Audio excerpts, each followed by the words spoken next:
ప్రతి ఒక్కరు కూడా తనలో నుంచి ప్రార్థన ఏకీభవించండి. చిన్న ప్రార్థన చేసుకుని మనము వాక్య ధ్యానంలోకి వెళ్దాం. స్తోత్రం స్తోత్రం స్తోత్రం. హల్లెలూయా హల్లెలూయా హల్లెలూయా. నీకు వందనాలు. స్తోత్రం స్తోత్రం. హల్లెలూయా హల్లెలూయా హల్లెలూయా. వందనాలు. స్తోత్రం స్తోత్రం స్తోత్రం. హల్లెలూయా హల్లెలూయా. ప్రార్థన చేసుకుందాం. మహోన్నతుడా, సర్వోన్నతుడా, సర్వశక్తిమంతుడైన దేవా, నీ పరిశుద్ధమైన ఘనమైన నామానికి వందనాలు నాయనా. స్తోత్రాలు చెల్లిస్తున్నాను.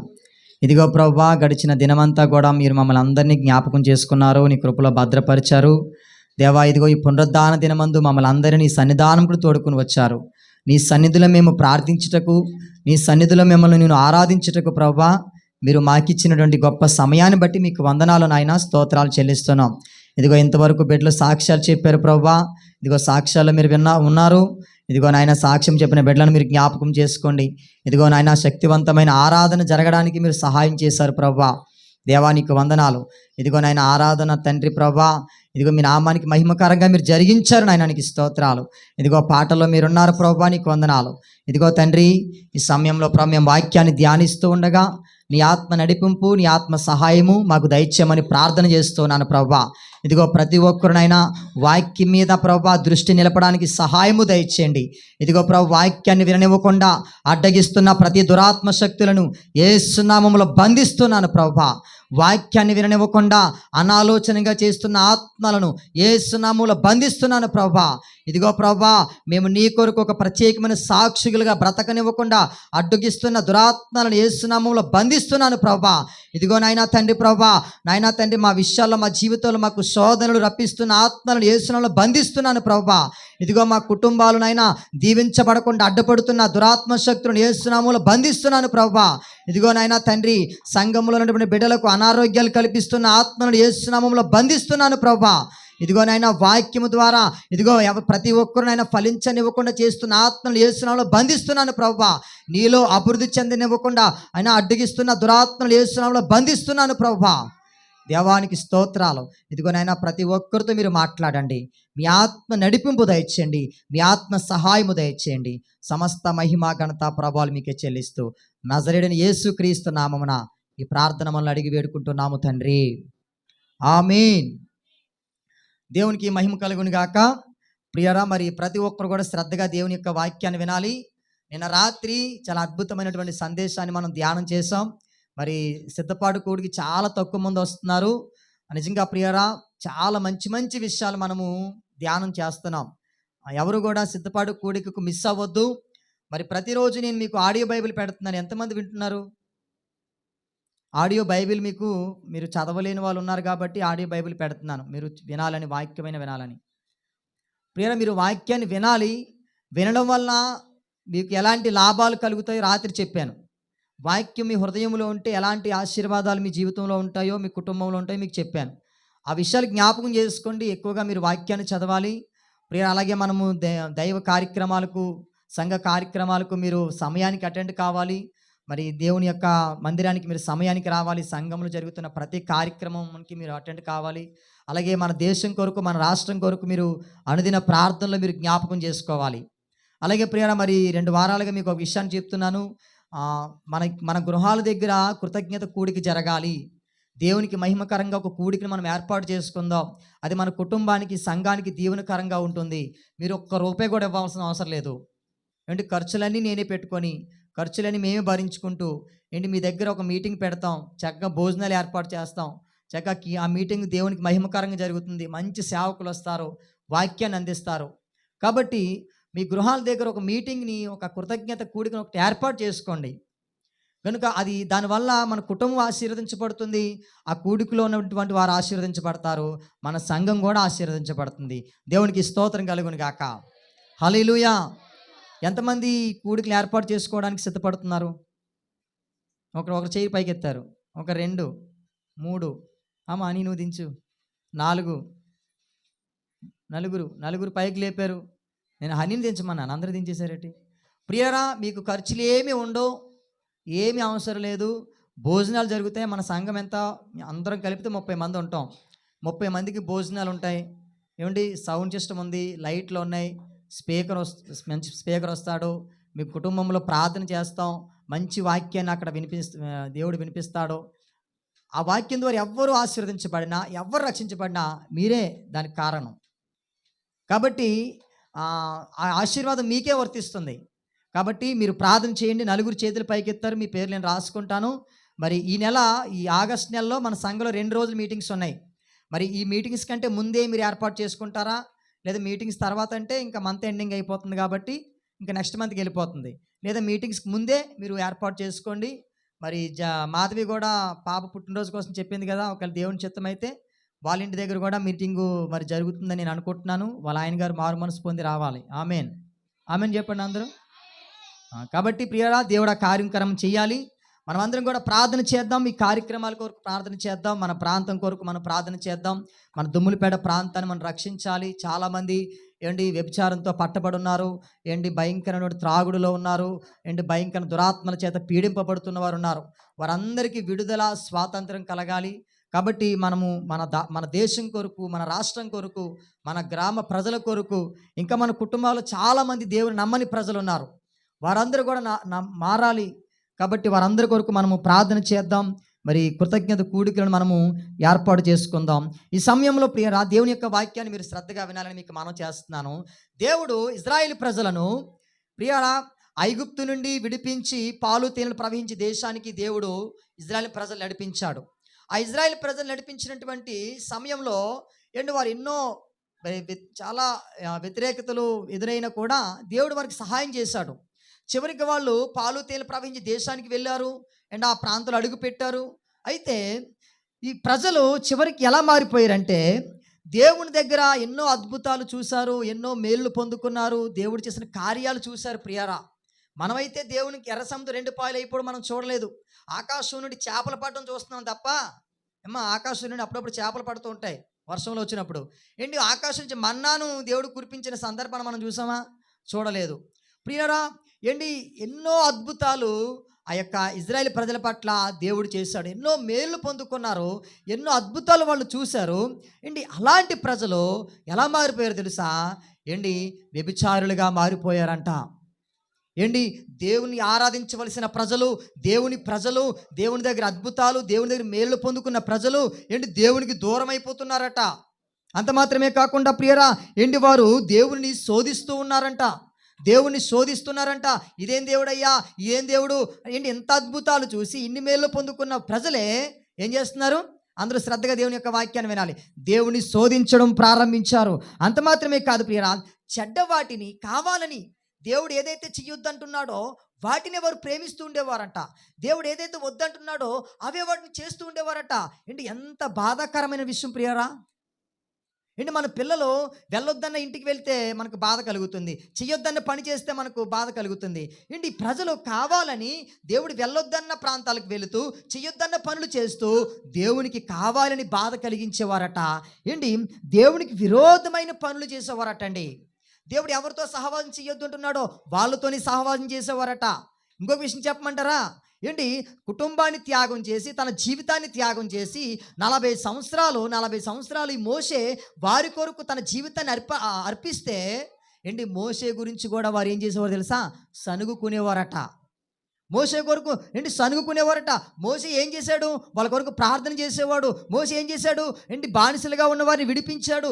ఐగుప్తు నుంచి పాలు తేనెలు ప్రవహించి దేశాన్ని నడిపిస్తున్నాడు. వారి కొరకు విజ్ఞాపన చేస్తూ ఉన్నాడు. వారి కొరకు కన్నీరు కారుస్తున్నారు. ఇలాంటి మోషే మీద ప్రియరా వాళ్ళు సనగడం ప్రారంభించారు. వ్యతిరేకించడం ప్రారంభించారు. దేవుని మీద సణుగుతూ ఉన్నారు. దేవునికి విరోధమైనటువంటి కార్యక్రమాలు చేస్తూ ఉన్నారు. ప్రియరా, దేవుడు ఆలోచన చేస్తున్నాడు.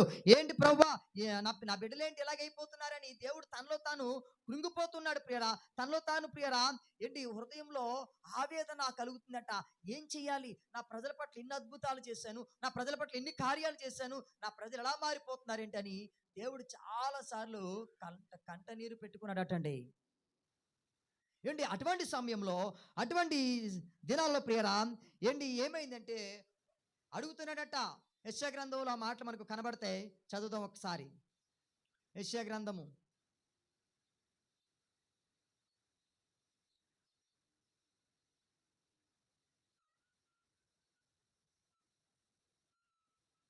చూడండి యెషయా గ్రంథంలో ఇక్కడ అంటాడు ప్రియారా, 6వ అధ్యాయం అనుకుంటాను, 6వ అధ్యాయం చూడండి, 6వ అధ్యాయము 5వ వచనం చదువుదాం, 3వ వచనం చదువుదాం. వారు సైన్యములకు అధిపతియగు యెహోవా పరిశుద్ధుడు పరిశుద్ధుడు, సర్వలోకమైన మహిమతో నిండి ఉన్నది అని గొప్ప స్వరముతో గాన ప్రతిగానములు చేయుచుండిరి. వారి కంఠ స్వరము వలన గడప కమ్ములు పునాదులు కదులుచు మందిరమును ధూపమును చేత నిండగా, నేను అయ్యో నేను అపవిత్రమైన పెదవులు గలవాడను, అపవిత్రమైన పెదవులను జనుల మధ్యను నివసించువాడను, నేను నశించి తిని అని ప్రియరా ఏంటి యెషయా ఏం చేస్తున్నాడు తెలుసా? ఏంటి బ్రతిమలాడుతున్నాడట. అయ్యా నువ్వు చాలా పరిశుద్ధుడు ప్రభువా, నువ్వు చాలా ఉన్నతమైన వాడివి, నేను అపవిత్రుడను, నేను పరిశుద్ధత లేనివాడను, నా పెదవుల అపవిత్రత ఉంది, నా చూపుల అపవిత్రత ఉంది, నా హృదయంలో అపవిత్రత ఉంది అని ఏంటి తాను తగ్గించుకొని ప్రియరా ఏంటి అడుగుతున్నాడట, ప్రియరా బ్రతిమలాడుకుంటున్నాడట. కారణం ఏంటి తెలుసా? ఏంటి ఈ ప్రజలను చూసి దేవుడు ఏంటి ఈ ప్రజలను రక్షించడానికి నేను ఎవరిని పంపాలని 8వ వచనంలో చదువుదాం మాటలు. అప్పుడు నేను ఎవరిని పంపేదను, మా నిమిత్తం ఎవడు పోవును, ప్రభు సెలవీయగా వింటిని, అంతటి నేను చిత్తగించుము, నేనున్నాను అని నన్ను పంపుము అని యెషయా చెప్పాడు. దేవునికి స్తోత్రం కలుగును గాక. ప్రియరా నశించిపోతున్న ప్రజలను రక్షించడానికి, దేవునికి దూరమైపోతున్న ప్రజలను దేవునికి దగ్గరకు చేయడానికి ఏంటి యెషయా ఏం చేశాడు తెలుసా? తన్ను తాను పవిత్రపరుచుకున్నాడండి. అందరూ దేవునికి స్తోత్రం చెప్పండి. ఎవరైనా పడుకుంటున్నారా అమ్మా? నైట్ డ్యూటీలు ఏం చేస్తున్నారా? పోర్టులోకి వెళ్తే చాలామంది ఏంటి వాళ్ళు నైటు అంతా పడుకోకుండా నైట్ అంతా పని చేసి ఇంటి దగ్గర ఉదయం పడుకుంటారు. మనం జగ్గా నైట్ పడుకున్నాం కదా, మరి చర్చలోకి వచ్చి పడుకుంటే ఎలాగా? జాగ్రత్తగా దేవుని వాక్యం వినాలి. ప్రియులారా ఈ యొక్క యెషయా అడుగుతున్నాడు, ప్రభా నేనున్నాను ప్రభా, నేను సిద్ధంగా ఉన్నాను, ఇదిగో నీ పని కొరకు నిన్ను సంతోషపెట్టాలి, నీ ప్రజలు నీకు దూరంగా వెళ్ళిపోతున్నారని నేనున్నాను ప్రభా అని. ప్రియ యెషయా ఏం చేశాడు తెలుసా? ముందుకు వచ్చాడు. ఎందుకో తెలుసా యెషయా ముందుకు వచ్చాడు? దేవుడు తన ప్రజలను చూసి ఏంటి విసుగు చెందాడు. ఈ ప్రజలు ఎలా పాడైపోతున్నారేంటి అని. చూడండి యెషయా గ్రంథం 1వ అధ్యాయంలో మాటలు మనకు కనబడతాయి. యెహోవా మాట్లాడుచున్నాడు, ఆకాశమా ఆలకించుము, భూమి చెవియొగ్గుము, నేను పిల్లలను పెంచి గొప్పవాడిగా చేసి తిని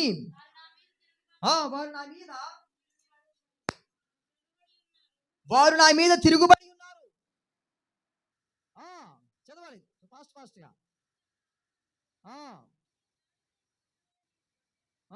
ఇజ్రాయేలుకు తెలివి లేదు, నా జనులు యోచింపరు. పాపిష్టి జనమా, దోషభరితమైన ప్రజలారా, దుష్ట సంతానమా, చెరుపు చేయు పిల్లలారా, మీకు శ్రమ.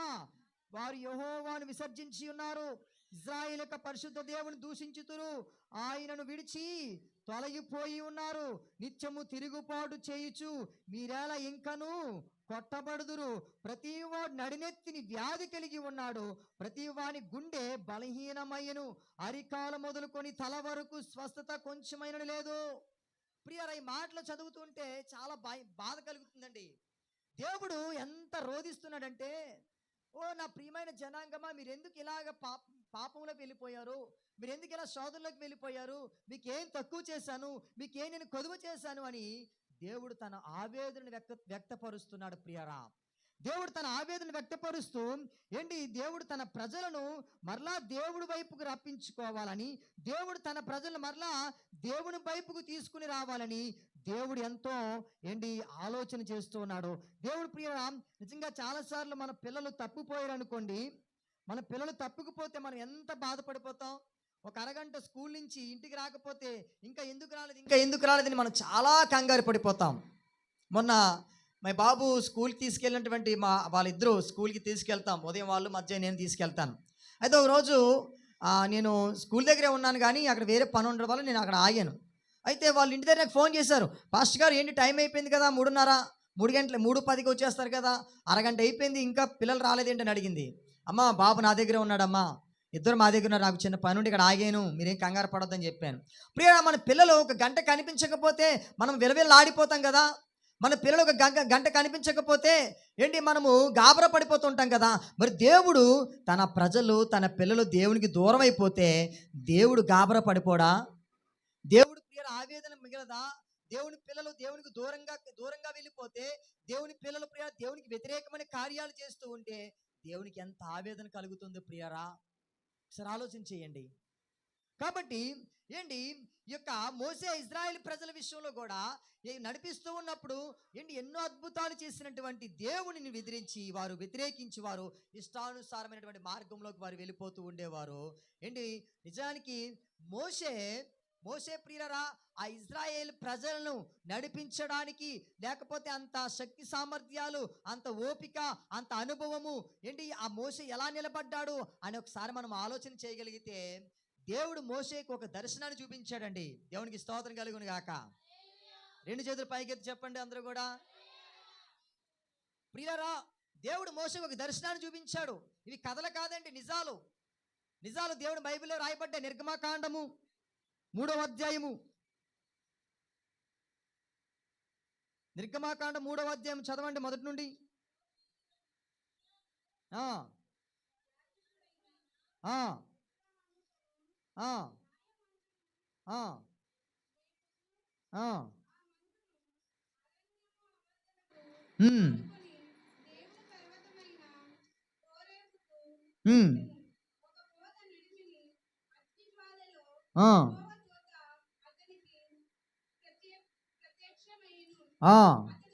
ఇక్కడి నుంచి జాగ్రత్తగా వినాలి. ఎన్నో వచనం. అతడు చూచినప్పుడు ఆ అగ్ని వలన ఆ పొద మండుచూ ఉండెను, కానీ పొద కాలిపోలేదు. అప్పుడు మోషే ఆ పొద ఎలా కాలిపోలేదో నేను ఆ తట్టు వెళ్ళి ఈ గొప్ప వింత చూచెదను అనుకొనెను. దేవునికి మహిమ కలుగును గాక. ప్రియరా మోషే గొర్రెలు కాస్తూ ఉన్నాడు. గొర్రెలు కాస్తూ ఉన్న సమయంలో ఏంటి మోషేకు కళ్ళ ముందు కనబడుతున్న దర్శనం అది. కళ్ళ ముందు ఏం కనబడుతుందంటే ఒక పొద కాలిపోతుందట. ఈ పొద ఎలా కాలిపోతుంది అని దగ్గరికి వెళ్ళాడట. పొద ఏమన్నాడు ఇక్కడ మరలా చదవండి. ఆ పొద పైనుంచి ఆ మందను అరణ్య అవతలకు తోలుకొని దేవుని పర్వతమైన హోరేబునకు వచ్చెను. ఒక పద నడిమిని అగ్ని జ్వాలలలో యెహోవా దూత అతనికి ప్రత్యక్షమాయెను. అతడు చూచినప్పుడు అగ్ని వల్ల పద మండుచూ ఉండెను. ప్రియ పొద మండుతుందట, కానీ పొద కాలిపోవట్లేదట. మీకు అందరికి అర్థమైందా? అది ఊహించడానికి చాలా వింతగా ఉంటుంది. పొద మండుతుంది కానీ పొద కాలిపోవట్లేదు. షడ్రకు మేషకు అబేద్నెగోల మంటల్లో అగ్నిగుండంలో వేయబడ్డారు కదా. అగ్నిగుండంలో వేయబడినటువంటి వాళ్ళు కాలిపోయారా? కాలిపోలేదు. కానీ మంటలు మాత్రం రెట్టింపు మంటలు మండుతూ ఉన్నాయి, అధికంగా మంటలు మండుతూ ఉన్నాయి. కానీ షడ్రకు మేషకు అబేద్నెగోలు కాలిపోలేదు. కారణం ఏంటి తెలుసా? వారి మధ్య దేవుడు దూత ఉన్నాడు. కాబట్టి దేవుడు వారి మధ్య నుండి మంటలు వారిని ఏమి చేయకుండా దేవుడు అక్కడ వారిని రక్షించాడు. ఇక్కడ సందర్భం మనం బాగా అర్థం చేసుకోగలిగితే పొద కాలిపోతుంది కానీ పొదలో మంట మండుతుంది కానీ పొద కాలిపోలేదట.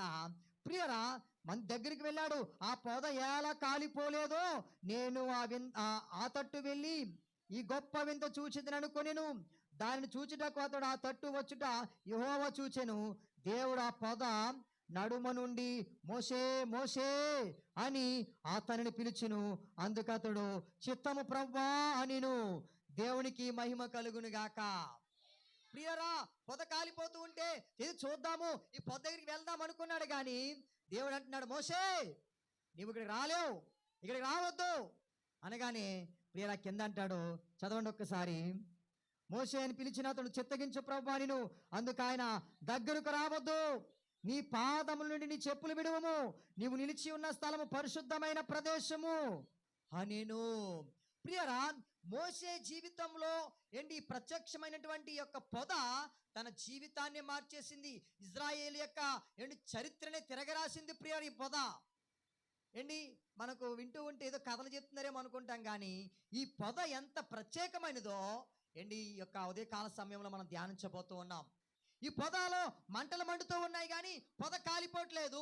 పొద కాలిపోతుంటూ ఉంటే ఏంటి దగ్గరికి వెళ్ళాలని చూస్తున్నాడు. కానీ దేవుడు అంటున్నాడు, మోషే నువ్వు దగ్గరికి రావద్దు, నువ్వు దగ్గరికి వస్తే నువ్వు చూసి తట్టుకోలేవు. నువ్వేం చేయబడాలంటే ముందు నీ చెప్పులు విడవాలి. ఎందుకంటే ప్రియరా, అక్కడ చెప్పులు అనగా పాపానికి సాదృశ్యంగా, దేవుడికి విరోధమైన దానికి సాదృశ్యంగా కనబడుతుంది. దేవుడు అంటున్నాడు, వాడిని విడిచిపెట్టు, నువ్వు రావాలి, వాడిని విడిచిపెట్టాలంటున్నాడు. ప్రియరా, ఈ పొద గురించి మనం కొన్ని విషయాలు మనము ధ్యానం చేద్దాం ఈ యొక్క ఉదయకాల సమయంలో. ఈ పొద ప్రియరా ఏంటి, చూడడానికి చాలా పొదలు కనబడతాయి మనకు.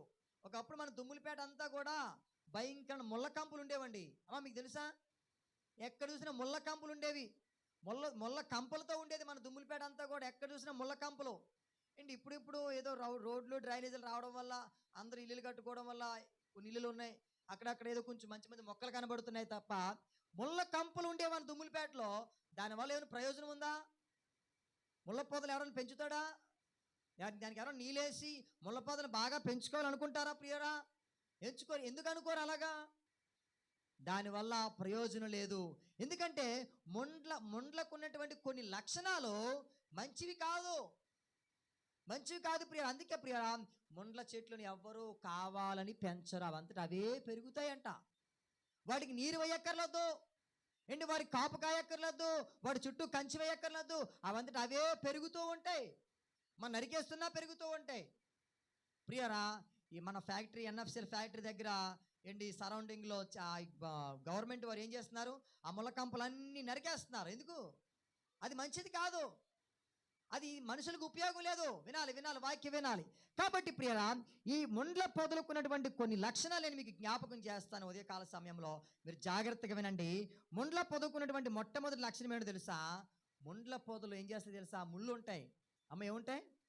ముళ్ళు ఉంటాయి. ముళ్ళు యొక్క స్వభావం ఏంటి? గుచ్చుకుంటాయి. నాకు ముళ్ళు గుచ్చుకోలేదు అన్నవారు ఎవరు ఉన్నారా?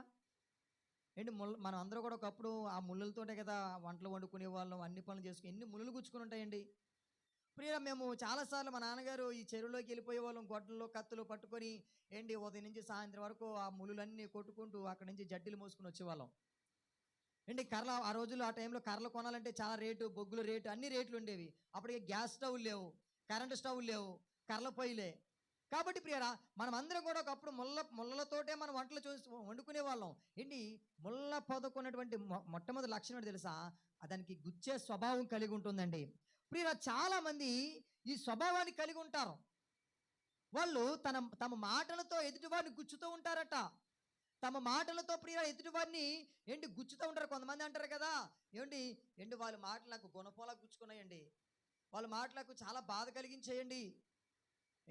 దెబ్బన్న మానిపోద్దంట, కానీ మనిషి మాట తొందరగా మానిపోదటండి. దెబ్బ అయినా మర్చిపోవచ్చు అంటే కానీ, బాబు వినాలి, దెబ్బ అయినా మర్చిపోవచ్చు అంటే కానీ మాటను మనం మర్చిపోలేమట. అందుకే ప్రియరా, ఆచి చూచి మాట్లాడాలని అంటారు చాలామంది. ప్రియరా, కోపం వస్తే దెబ్బ కొట్టు, అంతేగాని నువ్వు ఇలాంటి మాటలు మాట్లాడుకొని చెప్తూ ఉంటాను. ఎందుకో తెలుసా? మాట ప్రియరా గుణపంలా గుచ్చుకుంటుంది. కొంతమంది ప్రియరా మాటలు మాట్లాడుతుంటే ఎదుటివారికి బాధ కలిగిస్తూ ఉంటే గుచ్చుకుంటే ఆ మాటలు ప్రియరా, ఈ యొక్క ముళ్ళకున్నటువంటి స్వభావం ఏంటి తెలుసా? ప్రియ, నాలుకను అదుపులో ఉంచుకోరు. అదుపులో ఉంచుకోకుండా ఇష్టానుసారంగా మాట్లాడడం వల్ల ఆ మాటల వల్ల వాళ్ళు ఏమవుతారంటే గాయపరచబడతారు. ఆ ముళ్ళు గుచ్చుకుంటే వాళ్ళకి బాధ కలుగుతుంది. ప్రియరా, విస్తారమైనటువంటి మాటల్లో ఖచ్చితంగా దోషం ఉంటుంది. అందుకే మనం విస్తారంగా మాట్లాడకూడదండి. మనిషి అంట ఎక్కువ మాట్లాడడానికి ఇష్టపడతాడట, వినడానికి ఇష్టపడట. బైబిల్ గ్రంథంలో ప్రియరా ఒక మంచి మాట మనకు కనబడుతుంది. నేనంటాను, మనము దేవుని ప్రజలముగా, దేవుని పిల్లలముగా, దేవుని ఎరిగిన వారముగా మన మాట ఎలా ఉంది మనం ఈరోజు ఆలోచన చెయ్యాలి. ఈ ఉదయకాల సమయంలో నా మాట ఎలా ఉంది? ఆ ముళ్ళ కంప, ఆ పొద కాలిపోతున్నట్టుగా నా మాట కూడా ఏమైపోవాలి? కాలిపోవాలి. ఇంకో విషయం చెప్పమంటారా? ఈ సమాజంలో, ఈ ప్రపంచం మీద 2 తెగల ప్రజలు ఉంటారు. నేను చాలాసార్లు చెప్తాను. ఒకటి దేవుని నమ్మిన ప్రజలు, రెండవది దేవుని నమ్మని ప్రజలు.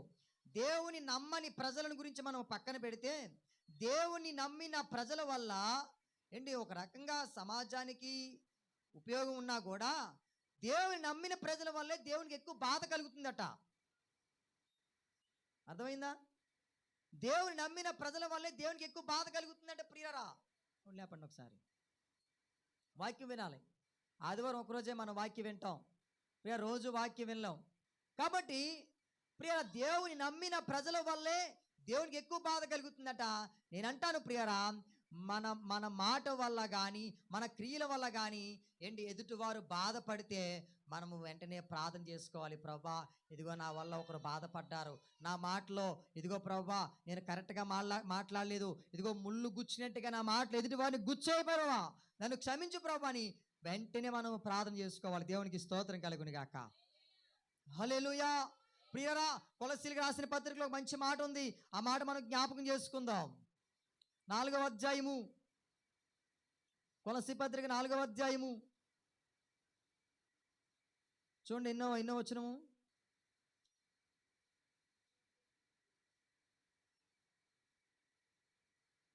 ప్రియ 6వ వచనం చదువుదాం. 6వ వచనం, ప్రతి మనుషునికి ఎలాగూ ప్రత్యుత్తరం ఇయ్యవలెనో అది మీకు తెలియటకై మీ సంభాషణ ఉప్పు వేసినట్లు ఎల్లప్పుడు రుచి కలిదిగా కృపాసహితముగాను ఉండనీయుడు. దేవునికి మహిమ కలుగును గాక. క్రైస్తవుని యొక్క మాట ఎలా ఉండాలట చెప్పండి ఒకసారి, అందరూ చెప్పండి.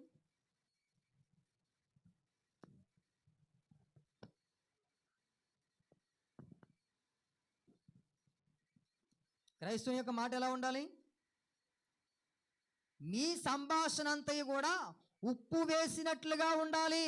ప్రియరా, మనము ఎవరితోనైనా మాట్లాడినప్పుడు ప్రియరా, మన మాటల వల్ల వారు ఆదరించబడాలి, మన మాటల వల్ల వాళ్ళు ఓదార్చబడాలి, మన మాటలు బట్టి వారు బాధపడకూడదు. నా మాట ఎలా ఉంది, నేను దేవుని బిడ్డగా ఈ వ్యక్తితో ఇప్పుడు ఈ సమయంలో ఏం మాట్లాడుతున్నానని మనం ఆలోచన చేయాలి. మనము ప్రార్థనతో ఉంటున్నప్పుడు ప్రియరా, మన మాటను బట్టి ఎవ్వరు కూడా గాయపరచబడరు. మన మాటలు ప్రియరా ఎదుటివారి యొక్క గుండెను గుచ్చే రీతిగా, ఎదుటివారిని బాధపరిచే రీతిగా మన మాటలు ఉండవు. మన మాటలు ఎలా ఉంటాయి తెలుసా? ఉప్పు వేసినట్లుగా ఉంటాయట ప్రియరా. ఏమంటే ఇక్కడ మంచి మాట, మీ సంభాషణ ఉప్పు వేసినట్లు ఎల్లప్పుడు రుచి కలిగినదిగా ఉండవలను. ఒకవేళ ఎవరైనా నీతో ఘర్షణగా మాట్లాడవచ్చు, నీతో తొందరపడి మాట్లాడవచ్చు, నీ విషయంలో మాటలు తూలిపోవచ్చు, నీ విషయంలో తొందరపడి నేను అపార్థం చేసుకొని ఏదో ఘర్షణగా నీతో మాట్లాడినా కూడా మీరు ఏం చేయాలి తెలుసా? మీరు ప్రేమగా మాట్లాడేవారుగా ఉండాలి. మీరు ప్రియరా తొందరపడిపోయి మాట్లాడకూడదు. తొందర పనికిరాదు ప్రియరా. కొన్నిసార్లు ఎందుకో తెలుసా, ఈ ముండ్ల పొదకు ఉన్నటువంటి లక్షణం ఏంటో తెలుసా? ముండ్ల పొద గుచ్చుతాయంట. మన మాటలు ఎవరిని గుచ్చకూడదండి. ఎదుటి వారిని ఆదరించాలి, ఎదుటి వారిని ఓదార్చాలి. ఎవరైనా ఇబ్బందుల్లో ఉంటే, ఏమ్మా నీకు ఏ ఇబ్బంది ఉంది, ఇదిగో మీకు ఏ కష్టం ఉంది, మీ కొరకు మేము ప్రార్థన చేస్తాం, మీరు ధైర్యంగా ఉండండి అని చెప్పాలి ప్రియరా. అంతేగాని బాధలో ఉన్న వారిని ఇంకా బాధ పెట్టకూడదు, కృంగిపోయిన వారిని ఇంకా మనం కృంగదీసేయకూడదు. ఎందుకో తెలుసా? మనము దేవుని ప్రజలము, దేవుని ఎరిగినటువంటి వారము. మనము ప్రియరా లోకంలో నుంచి వేరు చేయబడిన వారము. ఒక ప్రత్యేకంగా మనం బ్రతకాలి దేవుని కొరకు. దేవుడు ముందే చెప్పాడమ్మా, ఇదిగో నా సన్నిధికి వస్తున్నావు కదా, ఇదిగో నన్ను విశ్వసిస్తున్నావు కదా, నన్ను వెంబడిస్తున్నావు కదా, నీకు సమస్యలు వస్తాయి, నీకు నిందలు వస్తాయి, నీకు శోధనలు వస్తాయి, వాటిని తట్టుకోవాలి, వాటిని జయించాలి అని దేవుడు ముందే చెప్పాడు ప్రియరా. అందుకే ఎవరైనా మన విషయంలో తొందరపడినా, ఎవరైనా మన విషయంలో అపార్థం చేసుకున్నా మనము వారి కొరకు మనం ప్రార్థన చేయాలి. ప్రభువా, పలానా వ్యక్తి నా విషయంలో తొందరపడ్డాడు, అపార్థం చేసుకున్నాడు ప్రభువా, ఇదిగో వారిని క్షమించు ప్రభువా, నేను తొందరపడకూడదు, నా మాట ఆ వ్యక్తిని గాయపరచకూడదు. అయ్యా ఇదిగో ఆనాడు మోషే ప్రభువా చూసినటువంటి దర్శనాన్ని, అగో కాలిపోతుందా పొద కాలిపోతుంది, పొదలో మంటలు మండుతున్నాయి కానీ పొద కాలిపోలేదు. పొద కాలిపోకపోతే నష్టమేమో చెప్పమంటారా? ముళ్ళు ఏం చేయబడాలి? కాలిపోవాలి. ముళ్ళు పరిశుద్ధాత్మ అగ్ని చేత ముళ్ళు కాల్చివేయబడాలి. పరిశుద్ధాత్మ అగ్ని చేత ముళ్ళు కాల్చివేయబడితే ప్రియరా, అప్పుడు మన మాట ఉప్పు వేసినట్లుగా ఉంటుంది. దేవునికి స్తోత్రం కలుగును గాక. హల్లెలూయా. అందుకే ప్రియరా, బలముగా వీచే గాలి వాలే నా హృదయములోకి రండి దేవా, బలముగా వీచే గాలి వాలే నా హృదయములోకి రండి రండి రండి రండి.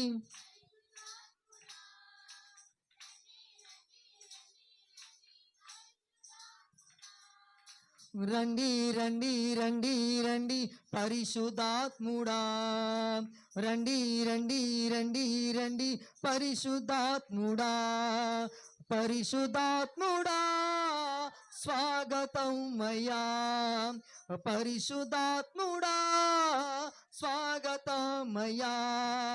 అగ్ని జ్వాలల వంటి నాలుక వాలే నా పెదవుల పైకి రండి దేవా, అగ్ని జ్వాలల వంటి నాలుక వాలే నా పెదవుల పైకి రండి దేవా, రండి రండి రండి రండి పరిశుద్ధాత్ముడా, రండి రండి.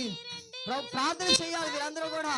ప్రభా ఇదిగో నా పెదవులు కాల్చు, నా నాలుకను కాల్చు ప్రభా. ఆనాడు ప్రభా ఇదిగో తండ్రి మోసే చూసిన దర్శనము నా జీవితంలో నా అనుభవాన్ని కలిగి ఉండాలి. ఎందుకంటే నా మాట ఎదుటి వారిని గుచ్చుతున్నట్టుగా ఉందేమో, ఆ ముళ్ళు ఇప్పుడే కాలిపోవాలి ప్రభా. ఆ ముళ్ళు కాల్చిపడవేయకపోతే ప్రభా నా జీవితంలో మార్పు ఉండదు, నా జీవితంలో ఆశీర్వాదం ఉండదు ప్రభా. ఇదిగో మోసేకు చూపించిన దర్శనము నా జీవితంలో నెరవేరాలి. నా నాయకుడవు, రండి రండి రండి ప్రతి ఒక్కరు పాడాలి. పరిశుద్ధాత్ముడా రండి రండి రండి రండి పరిశుద్ధాత్ముడా, రండి రండి రండి రండి పరిశుద్ధాత్ముడా, రండి రండి రండి రండి పరిశుద్ధాత్ముడా, పరిశుద్ధాత్ముడా స్వాగతం అయ్యా, పరిశుద్ధాత్ముడా స్వాగతం అయ్యా. దేవునికి స్తోత్రం, హల్లెలూయా. ప్రియులారా, మనలో ఉన్నటువంటి యొక్క ముండ్ల పొద కాలిపోవాలంటే ఏ మంట సరిపోదట. దేవునికి స్తోత్రం కలుగును గాక. ఏ మంట సరిపోదు, ఏ మంట కావాలి? పరిశుద్ధాత్మ అగ్ని. బైబిల్లో ఉంది మాట, దేవుడు దహించే అగ్ని ఉన్నాడు, పరిశుద్ధాత్మ అగ్ని. ఆ అగ్నితోనే ఏంటి మనలో ఉన్నటువంటి ఆ ముళ్ళ స్వభావాన్ని కాల్చివేస్తుందండి, ఆ ముళ్ళ స్వభావాన్ని తీసివేసేస్తుంది. రెండవదిగా ప్రియరా, ఈ ముళ్ళ పొదకు ఉన్నటువంటి లక్షణం ఏంటంటే ఇది ఏం చేస్తుంది? గాయాలు చేస్తుంది. అమ్మ ముళ్ళు గుచ్చుకుంటే ఏమవుతుంది? రక్తం వస్తుంది, గాయం పడుతుంది, కొన్నిసార్లు ఏళ్ళు వాసిపోతాయి, చేతులు వాసిపోతాయి. ఏంటి ప్రియరా, చాలాసార్లు మనకు ముళ్ళు గుచ్చుకొని సెప్టిక్ అయిపోయి రకరకాలుగా ఏలిపోవడం జరిగిన సందర్భాలు ఉంటాయి. అంటే కొన్ని ముళ్ళులు గుచ్చుకుంటే సలుపు తట్టుకోలేం, చాలా నొప్పి వచ్చేస్తుంటుందండి. అంటే ఈ ముళ్ళకున్నటువంటి పొదకున్నటువంటి లక్షణం ఏంటంటే ఇది గాయాలు చేస్తుంది, గాయాలు చేస్తుంది ప్రియరా. ఏమండి గాయాలట, 2 రకాల గాయాలు ఉంటాయట. ఒకటి ఏంటి భౌతికమైనటువంటి గాయాలు, 2 అంతరంగానికి సంబంధించిన గాయాలు. 2 భౌతికమైనటువంటి గాయాలు, రెండవది అంతరంగానికి సంబంధించిన గాయాలు. భౌతికమైనటువంటి గాయాలు ఏంటంటే ఎవరైనా నిన్ను ఏదైనా ఒక మాట అంటే నువ్వు తట్టుకోలేవు. అలా మాటలు తట్టుకోలేకే చాలామంది ఏంటి ఆత్మహత్య చేసుకోవడం, ఏంటి చేతులు కోసుకోవడం, ప్రియరా ఏదో నీటిలో దూకేయడం, రకరకాలుగా జరుగుతూ ఉంటుంది. ఎందుకంటే ఆ మాటలు తట్టుకోలేక. కొంతమంది మాటలు ప్రియరా ఎదుటివారిని గాయపరుస్తాయి. ఆ గాయపరచబడినప్పుడు ఏం చేస్తామంటే బాహ్యమైన గాయాలు ఉంటాయట. ఆ గాయాలు ఏంటి తెలుసా? భౌతికమైన గాయాలు. రెండవది అంతరంగ గాయాలు. అంటే వారు అంతరంగాన్ని కూడా గాయపరుస్తారు. అంతరంగాన్ని గాయపరచడం అంటే ఏంటి? వాళ్ళని దేవునికి దూరం చేయడం, వాళ్ళు దేవునికి దూరం అయిపోవడం. నేను అంటాను ప్రియరా, మన మాట కరెక్ట్గా లేకపోతే ప్రియరా మన మాట వల్ల దేవునికి దూరం అయిపోయిన వారు కూడా ఉంటారు. అమ్మ అర్థమైందా? ఒక రోజట ఒక వ్యక్తి అలాగే అన్నాడట ప్రియరా. అంటే మొత్తానికి ఆ వ్యక్తి దేవునికి దూరం అయిపోయాడు. ఏంటి మనము మన మాటల వల్ల ఎవ్వరు కూడా దేవునికి దూరం అయిపోకూడదు. మన మాటల వల్ల ఎవరు గాయపరచబడకూడదు. మన మాటల వల్ల ఎవరు కూడా ఏంటి కొంతమంది తల బాధేసుకుంటారు, గోడ గుద్దేసుకుంటారు. మా ఆయన లాగా అన్నాడండి, మా అత్తగారు లాగా అన్నారండి, ఎందుకంటే నా తల గోడకేసి కొట్టేసుకుంటూ ఉంటారు. నేనంటాను ప్రియరా, ఏంటి మన మాటల వల్ల ఎవరు గాయపరచబడకూడదు. కానీ నేను బ్రతకను, నేను చచ్చిపోతాను, ఎక్కడికో వెళ్ళిపోతాను అని చేతులు కోసుకుంటారు కొంతమంది, ఎక్కడికో వెళ్ళిపోతూ ఉంటారు. ప్రియరా, అలాంటి వాటికి మనము కారకులుగా ఉండకూడదు. ప్రియరా, మనము మన మాట ఏంటి, తృప్తికరంగా ఉండాలి, ఉప్పు వేసినట్లుగా ఉండాలి. అంతరంగమైన గాయాలు ప్రియరా, భౌతికమైనటువంటి గాయాలు ప్రియరా, ఈ భౌతికమైనటువంటి గాయాలు కొంతకాలానికి తగ్గిపోతాయి, మానిపోతాయి. కానీ అంతరంగ గాయాలు తొందరగా మానవండి. అవి దేవునికే దూరం చేసే రీతిగా ఉంటాయి. కాబట్టి ప్రియరా, మనము ఏం చేయాలో తెలుసా? అగ్ని చేత కాల్చివేయబడాలి. అగ్ని చేత కాల్చివేయబడాలి. మూడవదిగా మరొక మాట జ్ఞాపకం చేస్తున్నాను. ముండ్ల పొదానికి ఉన్నటువంటి మరొక లక్షణం ఏంటంటే, అది నిటారుగా పెరగదు.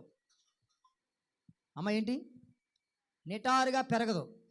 ఆ మొక్క ఎలా పెరుగుతుందో మనకు అర్థం కాదు.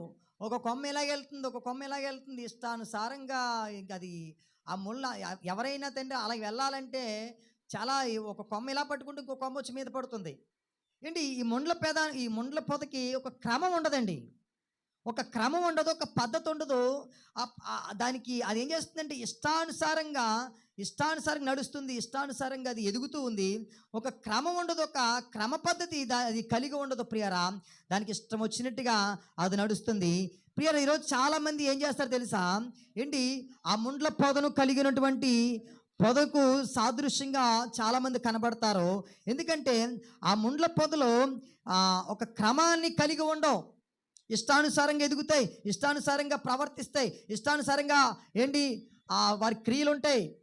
ఒక క్రమం ఉండదు. మనం ఏదైనా ఒక మొక్క పెంచుకున్నాం అనుకోండి, అది ఎంత చక్కగా ఎదుగుతుంది. మొక్కను చూస్తూ ఉంటే మనకి ఎంతో ఆసక్తి కలుగుతుంది. ఏంటి, కొన్ని మొక్కలు అలా స్ట్రైట్గా ఎదుగుతాయి. ఏంటి, కొన్ని మొక్కలు గుర్జుగా అలా చూడడానికి ఎంత ముచ్చటగా ఎదుగుతాయో. కానీ ఈ ముండ్ల పొదలు చూసేసరికంట ముండ్ల పొదకి ఏముండదంట, ఏంటి, ఒక క్రమం ఉండదు. ఇవేం చేస్తాయంటే ప్రియరా, ఏంటి, ఇష్టానుసారంగా ఎదుగుతాయి. ఒక పద్ధతి పాటించో, ఒక క్రమాన్ని పాటించో. ఏంటి, దాన్ని ఎవరైనా ఒక క్రమంలో పెట్టాలని వెళ్తే ఆ క్రమంలో పెట్టవలసిన వాడు దాన్ని క్రమంలో పెట్టలేక దాని చేత తనులు తిట్టాడట, దాని చేత బాధలు అనుభవిస్తాడట. ఇజ్రాయేల్ ప్రజలు కూడా నిజంగానండి, వారిని ఒక పద్ధతిలో, ఒక క్రమంలో నడిపించడానికి మోషే చాలా ప్రయాసపడ్డాడు, చాలా కష్టపడ్డాడు. చివరికి మోషే మీద ప్రజలు ఏం చేసేవారు? సనగడం ప్రారంభించారు, సనుగుకునేవారండి. మోషే మీద సనగడం ప్రారంభించారు. ఎందుకంటే ప్రియరా, అవి ఒక క్రమాన్ని పాటించవు, ఒక ఆజ్ఞని పాటించవు, దేవునికి లోబడవు, దేవునికి విధేయత చూపించవు. నేనంటాను, ఒకవేళ ప్రియరా ఇలాంటి స్వభావం మనలో ఉంటే ప్రియరా, దేవుడు నాతోనే మాట్లాడుతున్నాడు, దేవుడు నన్ను దర్శిస్తున్నాడు, కాబట్టి నాలో ఇలాంటి స్వభావం ఉండకూడదని మనం ఏం చేయాలి తెలుసా ప్రియరా? ఆ స్వభావాన్ని పరిశుద్ధాత్మ అగ్ని చేత కాల్చివేయాలి. దేవునికి స్తోత్రం కలుగును గాక. ఏంటి, ఈ ముండ్ల పొద ఇష్టానుసారంగా ఎదగడం వల్ల ఏ విధమైన ప్రయోజనం ఉండదు. ఏంటి, ముండ్ల పొదకు మంచి కాయలు కాస్తాయా? కాయలు కాయవు. ఏంటి, దానివల్ల ఏమైనా మంచి పువ్వులు ఏమైనా కాస్తాయా? అవి ఏమి, దానివల్ల ఏం ప్రయోజనం ఉండవు ప్రియరా. ఏంటి, మనము దేవుని బిడ్డలుగా మనము ప్రయోజనం లేని వారుగా ఉండకూడదండి, ప్రయోజనకరులుగా ఉండాలి. దేవుడు అంటాడు, మిమ్మల్ని నేను ఆస్తికర్తలుగా చేస్తానన్నాడు. దేవుని యొక్క వాగ్దానం ఎంతమంది నమ్ముతున్నారు? దేవుడి మాట ఏంటి, దేవుడు మనిషి కాదు. నా మాట ఏంటి, అగ్ని వంటిది అన్నాడు ఆయన మాట ప్రియరా. ఏంటి, భూప్రపంచం తలకిందులైపోయినా ఆయన మాట జరగక మానదట. ఏంటి, అంత గొప్ప దేవుడు ప్రియరా. ఏంటి, నేను మాట తప్పుడకు నేను నరుడను కాను అంటాడు. ఆయన మాట తప్పుడకు ఆయన నరుడు కాదు. కాబట్టి దేవుడు ఇచ్చినటువంటి వాగ్దానము నెరవేర్చేవాడే ఉన్నాడు. ఆయన ఇచ్చిన వాగ్దానం ఏంటి తెలుసా? నేను మిమ్మల్ని ఆస్తికర్తలుగా చేస్తాను, మీరు 10 మందికి మేలుకరంగా ఉంటారు, మీరు 10 మందికి ఉపయోగకరంగా ఉంటారు, మీరు 10 మందికి సహాయం చేసేవారుగా ఉంటారు. అటువంటి స్థితిలో నేను మిమ్మల్ని ఉంచబోతున్నాను, అటువంటి స్థితిలో నేను మిమ్మల్ని నిలబెట్టబోతున్నాను. మీలో ఉన్నటువంటి ఆ యొక్క క్రమము లేని పద్ధతిని, మీలో ఉన్నటువంటి ఆ యొక్క ఆజ్ఞను పాటించలేని పద్ధతి ఏదైనా ఉంటే మీరు వాటిని విడిచిపెట్టండి, నేను మిమ్మల్ని ఉపయోగకరంగా మారుస్తాను. దేవునికి మహిమ కలుగును గాక. దేవునికి స్తోత్రం. హల్లెలూయా. ఎంతమంది నేను ఉపయోగకరంగా ఉండాలని కోరుకుంటారు? చేతుల పైకి ఎత్తండి. దేవుని సన్నిధిలో, ప్రభువా నేను 10 మందికి ఉపయోగకరంగా ఉండాలి ప్రభువా. నీవు ఆశపడితేనే దేవుడు చేస్తాడు. లేదు ప్రభువా నా బ్రతుకు ఎప్పుడు ఇలాగే ఉండిపోవాలి ప్రభువా, 10 మందితో అనిపించుకునేలా ఉండిపోవాలి ప్రభువా అనుకుంటే అలాగే ఉండిపోతావు. ఏంటి మనం ఏం కోరుకోవాలి తెలుసా? ప్రభువా ఇదిగో 10 మందికి నేను సహాయం చేసేవాడిగా, 10 మందికి నేను సహాయం చేసేదానిగా నన్ను నిలబెట్టు ప్రభువా. నాలో ఉన్న పాప దోష అతిక్రమంలో క్షమించు ప్రభువా.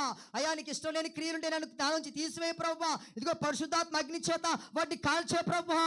ఇదిగో నీ వాగ్దాన జీవితం నెరవేర్చు ప్రభువా. నీవు తలగా చేస్తానన్నావు, ఇదిగో ప్రభువా ఆస్తికర్తలుగా చేస్తానన్నావు, 10 మందికి ఉపయోగకరంగా చేస్తానన్నావు. ముండ్ల పొదలాగా నా బ్రతుకు ఉండకూడదు ప్రభువా. అయ్యా ముండ్ల పొద ఎందుకు పనికి రాకుండా ఉంది, ఎందుకు ప్రయోజనం లేదు, ఎవరికి ఉపయోగం లేదు ముండ్ల పొద వల్ల. కొంతమంది వల్ల ఎవరికి ఉపయోగం ఉండదట. దేవునికి స్తోత్రం కలుగును గాక. హల్లెలూయా. అయ్యా కొంతమంది అంటారు ఏంటి ఈ ఎందుకు ఉందో అర్థం కాదండి, వీడి వల్ల ఎందుకు ఉపయోగం లేదండి, ప్రయోజనం లేదు. అసలు ప్రయోజనం లేని బ్రతుకులు కొంతమంది బ్రతుకుతూ ఉంటారు. ఎందుకు బ్రతుకుతున్నావో తెలీదు, ఒక లక్ష్యం ఉండదు, ఒక గమ్యం ఉండదు. ప్రియరా కొంతమంది ఎందుకు బ్రతుకుతున్నావు అంటే ఎందుకు బ్రతుకుతున్నావు అంతే. ఏంటి ఏదోలాగే బ్రతకడానికైనా దేవుడు నిన్ను పుట్టించాడు, ఏదోలాగా బ్రతకడానికైనా దేవుడు నిన్ను రక్షించాడు, ఏదోలాగా బ్రతకడానికైనా దేవుడు నిన్ను కాపాడుతున్నాడు. నీ జీవితంలో ఎన్ని ప్రమాదాలు నీకు ఎదురై ఉంటాయి, నీ జీవితంలో ఎన్ని బలహీన పరిస్థితులు నువ్వు చూసుంటావు, నీ జీవితంలో ప్రేర ఎన్ని ఒడిదుడుకులు నీకు ఎదురై ఉంటాయి. దేవుడు నిన్ను వాటన్నిటిలోంచి ఎందుకు తప్పించాడు తెలుసా? నీవు ఆయన కొరకు అసాధారణమైన జీవితాన్ని జీవించాలి. నమ్మిన వారందరూ దేవునికి స్తోత్రం చెప్పండి, చప్పట్లు కొట్టండి గట్టిగా. ఆయన కొరకు నీవు అసాధారణంగా బ్రతకాలి. ఏదో అలాగా బ్రతకడానికి కాదు నిన్ను దేవుడు రక్షించుకున్నది, ఏదో అలా బ్రతకడానికి కాదు. లోకంలో అందరూ బ్రతుకుతున్నారు కదా నేను బ్రతుకుతాను అన్నట్టుగా కాదు ప్రియులారా. నీలో ఒక స్పెషల్ ఉండాలి, ఒక స్పెషాలిటీ ఉండాలి, నీలో ఒక ప్రత్యేకత ఉండాలి. దీన్ని బట్టి దేవుని నామం ఘనపరచబడాలి, దీన్ని బట్టి దేవుని నామం మహిమపరచబడాలి. ఏంటి చాలాసార్లు అంతా అయిపోయిన తర్వాత బాధపడతారు, అయ్యో ఆ రోజుల్లో నేను అలాగా కష్టపడి ఉంటే నా బతుకు ఎంత బాగున్ను. ఏంటి కొంతమంది సరిగ్గా చదువుకోకుండా టైం వృధా చేస్తారు. ఏంటి ఏ గేమ్స్ అంటారు, క్రికెట్ అంటారు, లేకపోతే రకరకాలుగా ఏంటి సినిమాలు అంటారు, షికార్లు అంటారు, ఫ్రెండ్షిప్లు అంటారు, తిరుగుతారు ఇష్టానుసారంగా.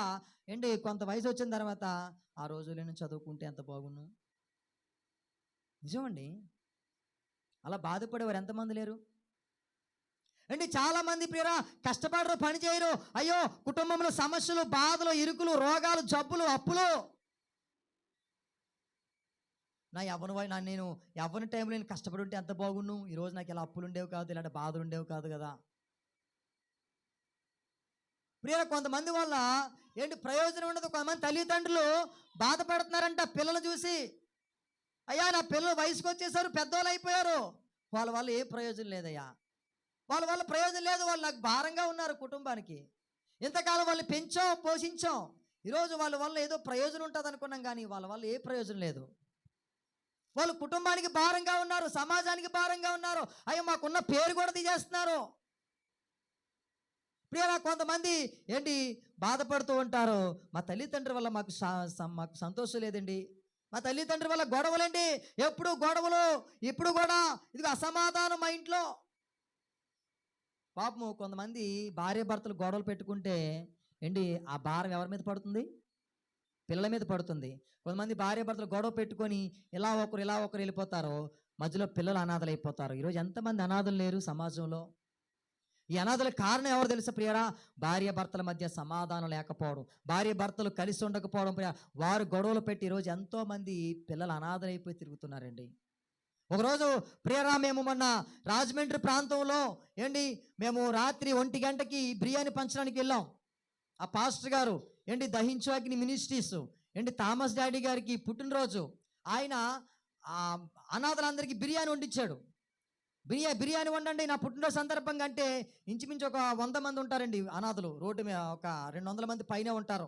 రాత్రి 1 గంటకి మేము బిర్యానీ పంచడానికి వెళ్ళాం. బిర్యానీ పంచడానికి వెళ్తే చాలాసేపు కొడుతున్నాం. ఏంటి అలా అయ్యా లేకండి లేకండి మీకోసం వేడి బిర్యానీ తెచ్చాం, జాయింట్ బిర్యానీ అయ్యా, కర్రీ, ఇదిగో మీకు మళ్ళీ మంచి స్వీట్ కూడా చేయించారు పలానా పాస్టర్ గారని మేము వారు లేపుతుంటే ప్రియరా వాళ్ళు చాలామంది లేచి తింటున్నారు, కొంతమంది తింటున్నారు. ఏంటి కొంతమంది కుర్రోళ్ళండి అడుగుతున్నాను, బ్రదర్ ఏంటి అన్నా ఏంటన్నా మీరు ఇలా ఉన్నారు, అసలు మీరు ఏంటి అంతా బాగానే ఉన్నారు కదా, మీకు ఏంటి మీరు ఎందుకు ఇక్కడ ఉన్నారు అడిగితే, మా ఇంట్లో నాకు మా ఆవిడకి గొడవండి, గొడవ పెట్టుకు వచ్చాను అని ఒకడు అంటున్నాడు. ఇంకొకటి అంటున్నాడు మా ఆవిడ వెళ్ళిపోయిందండి అందుకే నా బతుకు ఇలాగ అయిపోయిందని ఒకడు అంటున్నాడు. ఒకడు అంటున్నాడు నా పిల్లలను వదిలేశారండి, వాళ్ళు చదివించానండి, కష్టపడి చదివించాను, ఉద్యోగాలు చేసుకుంటున్నారు, నన్ను వదిలేశారు, అప్పుల పాలు అయిపోయాను, ఇక ఎందుకు ఈ బతుకు నాకు అని ఇంకా అడుక్కుంటున్నానండి. ఇలాగా అడుక్కొని పెరుగుతున్నారండి. ఇంచుమించు ఒక 100 మంది పైన ఉంటారండి. ఈగల్లా కనిపించారు నాకు దూరం నుంచి చూసి రాత్రి 1 గంటకి. ఆ దూరం చూడగానే మనుషులా ఈగలా అనుకున్నాను నేను. దగ్గరికి వెళ్ళి చూస్తే మనుషులు ఒక్కడికి చొక్కా లేదు, ఒక్కడికి షర్ట్ లేదండి. ఏంటి షర్ట్లు లేకుండానే పాపం అలాగే పడుకున్నారు దోమలు. మన ఇంట్లో మనకి ఎన్ని ఫెసిలిటీస్ ఉన్నాయండి, మనకు ఆల్ అవుట్లు ఉన్నాయి, ఏసీలు ఉన్నాయి, ఫ్యాన్లు ఉన్నాయి, ఏంటి ఫ్రిడ్జ్లు ఉన్నాయి, టెక్నాలజీ ఉంది మన దగ్గర. ఏంటి దేవుడు మనల్ని ఎంతగా కృప చూపిస్తాడు మన మీద. ఏంటి నాకు నిజంగా ఏడుపు వచ్చేసిందండి. ప్రభా నేను ఎందుకు ఇలా లేను, ఒకవేళ నేను కూడా ఎలాగుంటే నా బ్రతుకేంటి ప్రభా, నన్ను ఇలా వండుకుంటా నన్ను ఎందుకు నువ్వు ప్రత్యేకపరిచావని నిజంగా ఆ రోజు వాళ్ళందరినీ చూసి ఏడ్చానండి ఆ సమయంలో. తర్వాత ఏమైంది తెలుసా, వర్షం రావడం ప్రారంభమైంది. ఒక ఆయన అన్నాడు వర్షం రాదండి అన్నాడు. నేను కూడా అన్నాను వర్షం వచ్చేలా ఉందండి అన్నాను. అయితే వర్షం రాలేదు, 2 చినుకులు పడి ఆగిపోయింది. మళ్ళీ తర్వాత ఇంకొక 10 నిమిషాలు అది మేము ఈ కర్రీ వేడివేడి బిర్యానీ వడ్డించలేక చేతులు కాలిపోతుంటే ఈ లైన్ పెరిగిపోయింది. మొత్తం మీద ఆ బిర్యానీ వడ్డిస్తూ ఉంటే ఇంకా మళ్ళీ వర్షం ప్రారంభం అయిపోయింది. ఏంటి వర్షం ప్రారంభం అయిపోతుంటే అంటే ఆ వర్షం అలాగే తడుస్తూనే తింటున్నారండి అన్నాలు వాళ్ళు.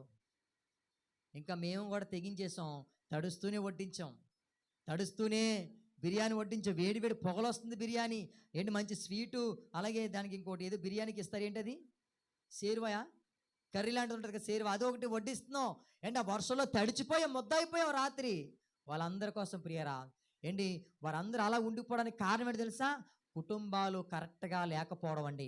కుటుంబంలో దేవుని భక్తి లేకపోవడం, కుటుంబంలో దేవుని భయం లేకపోవడం. ఈరోజు ఎన్నో కుటుంబాలు విచ్ఛిన్నమైపోతున్నాయి. ఎంతోమంది పిల్లలు తల్లిదండ్రుల పైన సరిగ్గా వారు పెంచలేక వారు బాధలు అనుభవిస్తున్నారు. మా తల్లిదండ్రులు మమ్మల్ని చదివించుంటే నేను ఇలా ఉండేవాడిని కాదండి, నా తల్లిదండ్రులను చదివించుంటే ఈరోజు నేను ఇలా కూలి పని చేసుకునేదాన్ని కాదండి అని ఎంతోమంది పిల్లలు యవనస్తులు ఏడుస్తున్నారండి.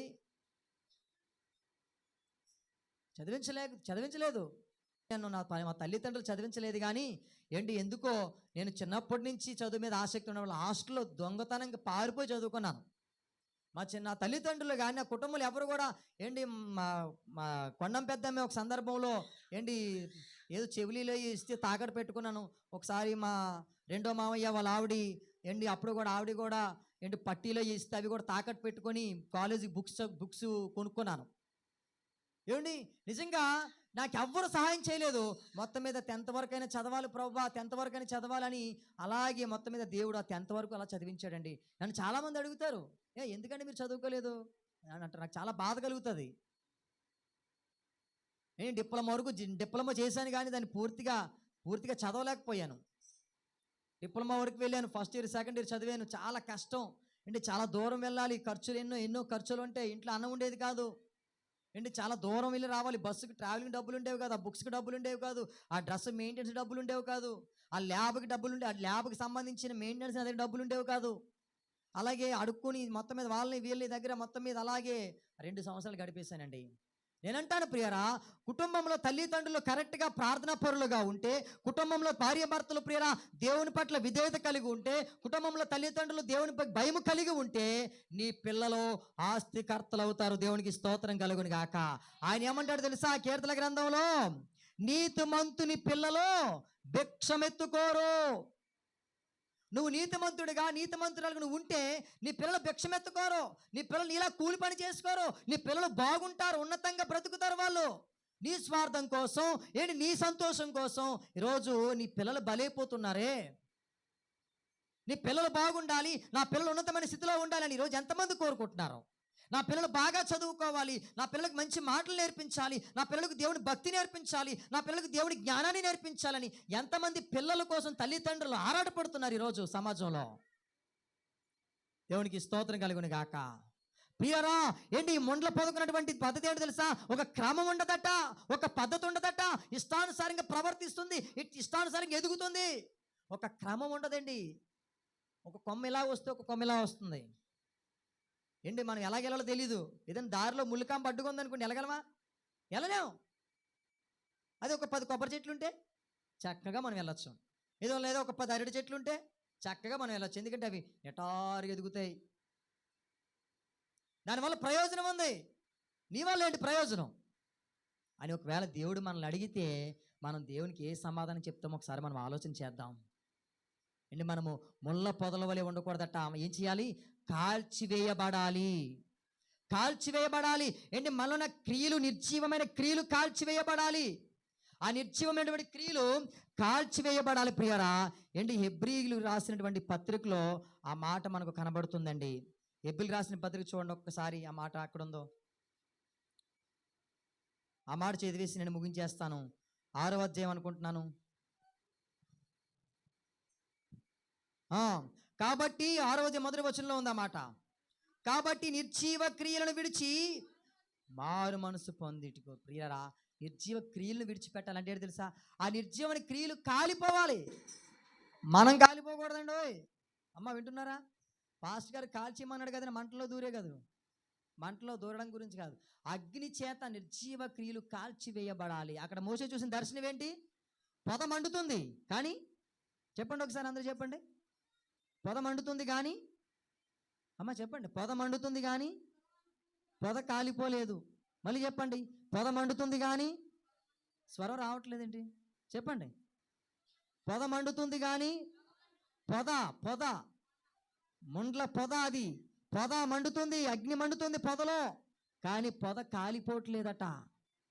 ప్రియరా, మనలో అగ్ని మండాలి. పరిశుద్ధాత్మ అగ్ని మండాలి.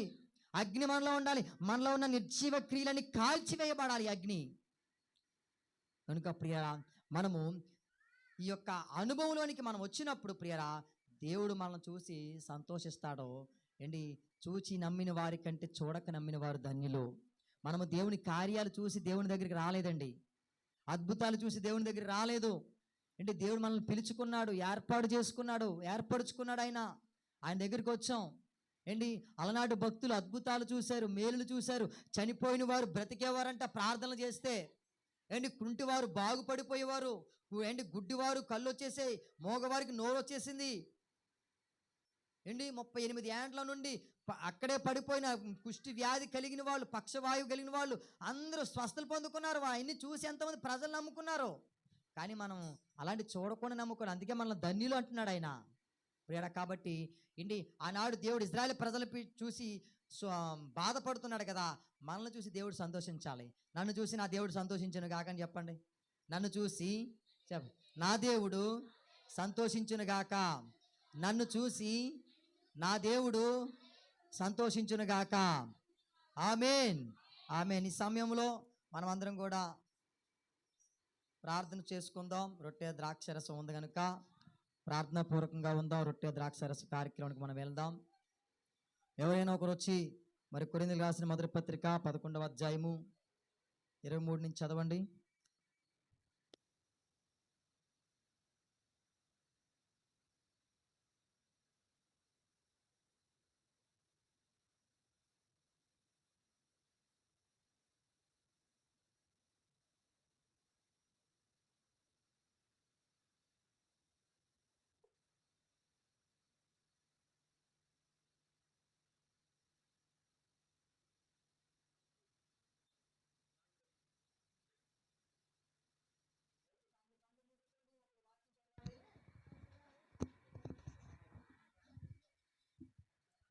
కొరింథీయులకు రాసిన మొదటి పత్రిక 11వ అధ్యాయం 23వ వచనం.